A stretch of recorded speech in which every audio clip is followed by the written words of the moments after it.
Здравейте, хора!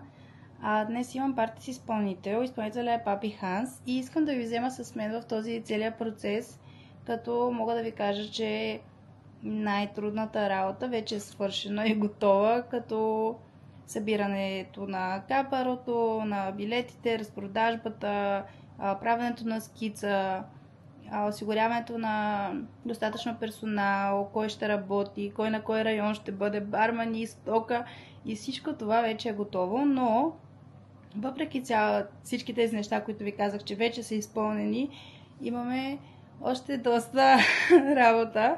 Искам да ви взема с мен в този процес, просто да разгледате. На мен лично, преди да започна на тази позиция, ми беше адски интересно какво се прави, тъй като преди да започна работа на това място, аз си мислех, че този човек, който е на тази позиция, не прави нищо.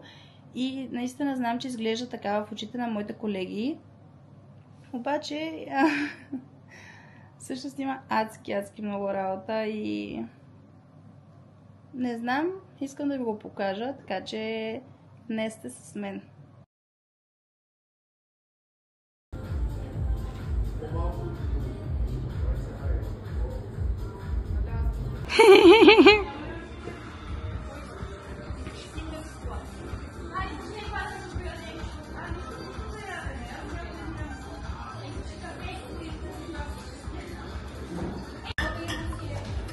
Кажи нещо.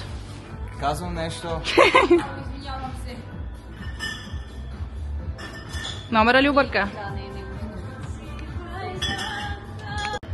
Те редят хладилниците, докато аз чакам хората, които трябва да преместят масите да дойдат. Въпросът е, че те не идват и никой не ми вдига телефона и аз започвам се паникьосвам, защото в 7 часа, даже 7:30 максимум всичко трябва да е готово, за да можем да започнем да си приемаме клиентите в 8. Си мисля, че няма да свършим на време. Цялата организация на това събитие върви наопаки с краката от самото му начало. И наистина силно се надявам всичко да бъде наред. Така че ми стискате палци.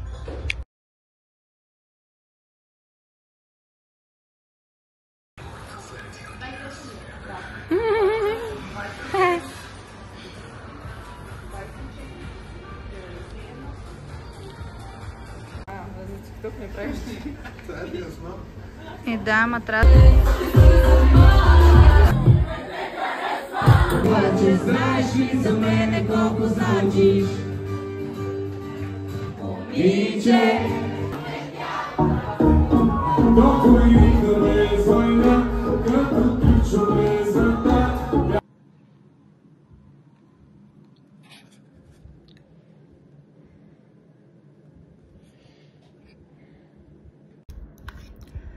Реално сега, когато прегледах клипчетата, единственото, което се вижда е как седим и се въртим. Но когато стане въпрос за изпълнител, първо трябва да се реши кой ще бъде, след като всички сме съгласни, по всички имам предвид моят шеф, се започва да се звъни на менеджер, на озвучителя, нали, ако има нужда на неговия озвучител, на диджей, който да пуска с него, пък ако имат претенции, искат даден диджей, трябва да направиш така, че този диджей специално да бъде на тази дата свободен, което не винаги е лесно.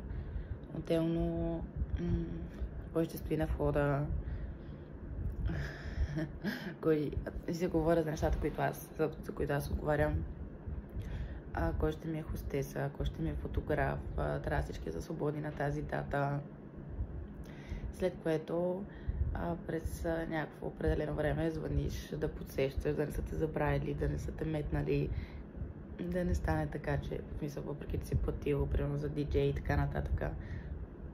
След което трябва да осигуриш стая на екипа. Трябва да се разберете за саундчек, трябва да следиш да дойдат точно време за саундчек, трябва да поръчам щъркели, да направя скица, да броя броя на хората, на масите. В деня на самото събитие отивам не знам колко часа по-рано. Хората изнасят масите, аз трябва да чакам да вкарат щъркелите, да ги наредиме, да проверя дали всички са така, дали някой не липсва, след което заставам и започвам да приемам резервации, заедно с човека, който съм наел да е хостеса в тази вечер. Преждевременно слизам надолу да чуя как е музиката, дали се чува добре, да увеличи или да намали или променям осветлението. Всичко се случва по час, доста стриктно. И имаш доста отговорности, реално. И си адски изморен. Не казвам, че работата ми е кой знае колко трудна, нали, в сравнение на сервитьорките, защото се блъска всички хора, носят тежките табли и така нататък. Аз съм сервитьорка 9 години, все пак. Просто да, много съм изморена. И това е малка част от това, което се случва.